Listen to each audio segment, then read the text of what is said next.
Yehova Tsvaot, Kadosh, Kadosh, Kadosh. Please fill me and lead me and cover me with your Ruach HaKodesh, that I may speak your written words with boldness to those who listen. I ask all these things in Yeshua HaMashiach's name. Amen. We'll start with the Shema. Listen and obey. Children of Yehovah, pay careful attention and respond. Yehovah is our power and authority. Yehovah works in unity with himself.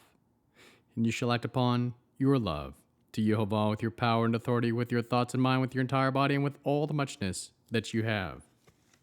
Yod, He, Vav, He. Hand, behold. Nail, behold.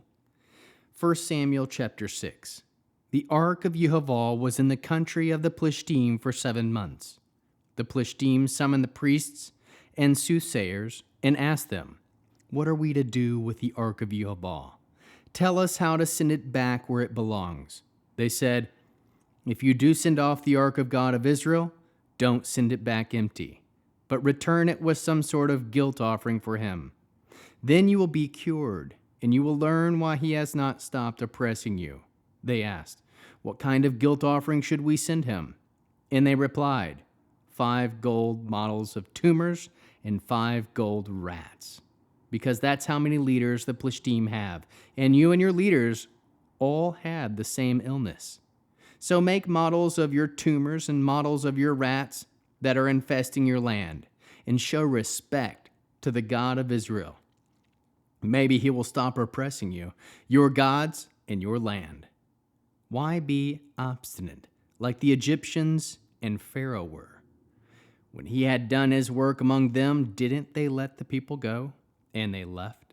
Now take and prepare yourselves a new cart and 2 milk cows who have never been under a yoke. Harness the cows to the cart. But put their calves back in the shed. Then take the ark of Yehovah and lay it on the cart. In a box next to it, put the gold objects you are sending back to him as a guilt offering. Then send it away to go off by itself. But watch to see if it goes up by the road of Beit Shemesh in its own territory. If it does, he is responsible for this great tragedy.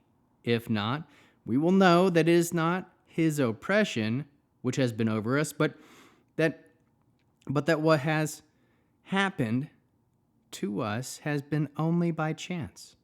The men did it. They took 2 milk cows, harnessed them to the cart, and confined their calves to the shed.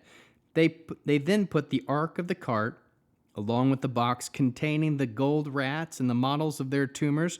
The cows made straight for the road to Beit Shemesh, and they took route, mooing as they went, turning off neither to the right nor to the left.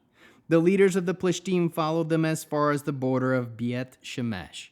The people of Beit Shemesh were harvesting their wheat in the valley when they looked up and saw the ark. They were so happy to see it.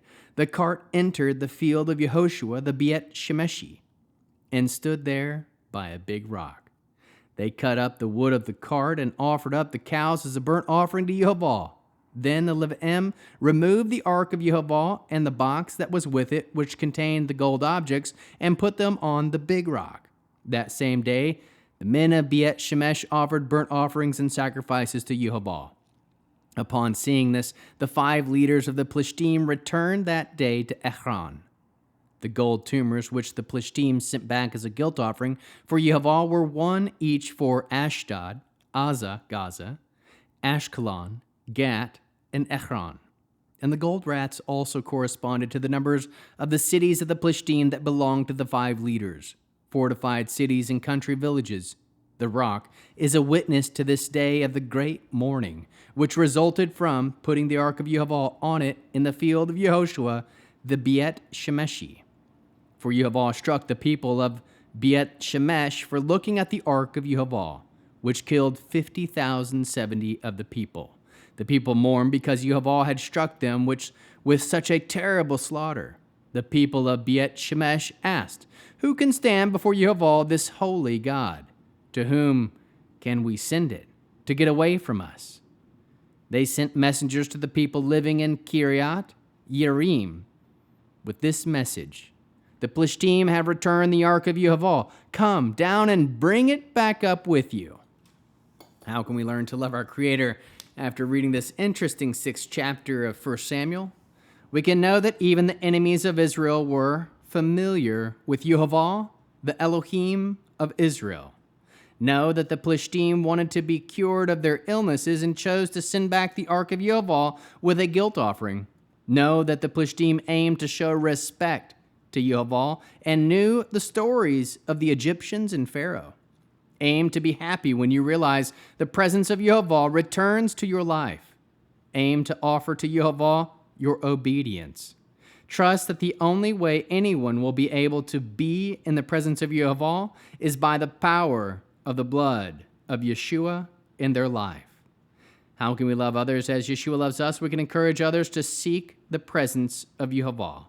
Bear one another's burdens we can offer each day as an obedient servant to Yehova. Produce spiritual fruit: love, joy, peace, patience, kindness, goodness, faithfulness, humility, and self-control.